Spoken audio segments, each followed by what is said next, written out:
앵커 박근혜 정부의 청와대가 법원 판결에 불만을 표시하고 법원의 정처는 이에 대해 동향을 파악하고 대응하려던 정황이 확인됐습니다.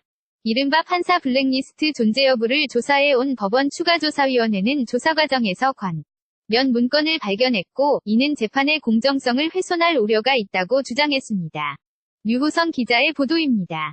리포트 연관기사 뉴스9 법원 행정처가 동향 파악, 판사 성향도 조사, 법원 추가조사위원회가 발표한 문건 중에는 이른바 국가정보원 댓글 사건에 개입한 혐의를 받고 있는 원세훈 전 국정원장의 공직선거법 위반 사건의 항소심 판결과 관련된 문건이 포함됐습니다. 문건에는 항소심 판결 전에 청와대가 항소 기각을 기대하면서 법무비서관실을 통해 판결 전망을 문의했다고 적혀 있습니다. 법원 행정처는 민감한 사안이라 직접 확인은 못하고 있지만 우회적으로 재판부의 의중을 파악하려고 노력하고 있다고 밝혔습니다. 이를 두고 추가조사위는 판결 선고 전에 외부 기관의 문의에 따라 담당 재판부의 의중을 파악하여 알려주려 했다는 정황이라고 해석했습니다. 원 전 원장은 2015년 2월 9일 항소심에서 집행유예가 선고됐던 1심 판결을 뒤집고 징역 3년을 선고받고 법정 구속됐습니다. 판결 이후 청와대의 동향을 담은 법원 행정처의 문건에는 우병우 민정수석이 사법부에 대한 큰 불만을 표시하며 향후 결론의 재고의 여지가 있는 경우 상고심 절차를 조속히 진행하고 전원합의체의 회부에 줄 것을 희망이라고 기록됐습니다. 또 법원 행정처는 법무비서관을 통해 사법부의 진위가 곡해되지 않도록 상세히 입장을 설명함이라며 내부 대응 상황도 적었습니다. 추가조사위는 사법행정권이 재판에 관여하거나 재판에 상당한 영향을 미칠 연성이 있고 재판의 공정성을 훼손할 우려도 있다고 입장을 내놨습니다.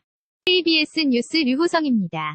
앵커 박근혜 정부의 청와대가 법원 판결에 불만을 표시하고 법원 행정처는 이에 대해 동향을 파악하고 대응하려던 정황이 확인됐습니다.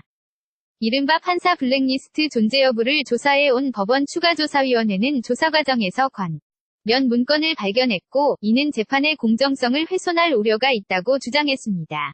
류호선 기자의 보도입니다. 리포트 연관기사 뉴스9 법원 행정처가 동향 파악, 판사 성향도 조사, 법원 추가조사위원회가 발표한 문건 중에는 이른바 국가정보원 댓글 사건에 개입한 혐의를 받고 있는 원세훈 전 국정원장의 공직선거법 위반 사건의 항소심 판결과 관련된 문건이 포함됐습니다. 문건에는 항소심 판결 전에 청와대가 항소 기각을 기대하면서 법무비서관실을 통해 판결 전망을 문의했다고 적혀 있습니다. 법원 행정처는 민감한 사안이라 직접 확인은 못하고 있지만 우회적으로 재판부의 의중을 파악하려고 노력하고 있다고 밝혔습니다. 이를 두고 추가조사위는 판결 선고 전에 외부 기관의 문의에 따라 담당 재판부의 의중을 파악하여 알려주려 했다는 정황이라고 해석했습니다. 원 전 원장은 2015년 2월 9일 항소심에서 집행유예가 선고됐던 1심 판결을 뒤집고 징역 3년을 선고받고 법정 구속됐습니다. 판결 이후 청와대의 동향을 담은 법원 행정처의 문건에는 우병우 민정수석이 사법부에 대한 큰 불만을 표시하며 향후 결론의 재고의 여지가 있는 경우 상고심 절차를 조속히 진행하고 전원합의체의 회부에 줄 것을 희망이라고 기록됐습니다. 또 법원 행정처는 법무비서관을 통해 사법부의 진위가 곡해되지 않도록 상세히 입장을 설명함이라며 내부 대응 상황도 적었습니다. 추가조사위는 사법행정권이 재판에 관여하거나 재판에 상당한 영향을 미칠 연성이 있고 재판의 공정성을 훼손할 우려도 있다고 입장을 내놨습니다. KBS 뉴스 류호성입니다. 이전 기사 뉴스9 헤드라인다. 기사, 법원 행정처가 동향 파악 특정 판사 성향도 조사.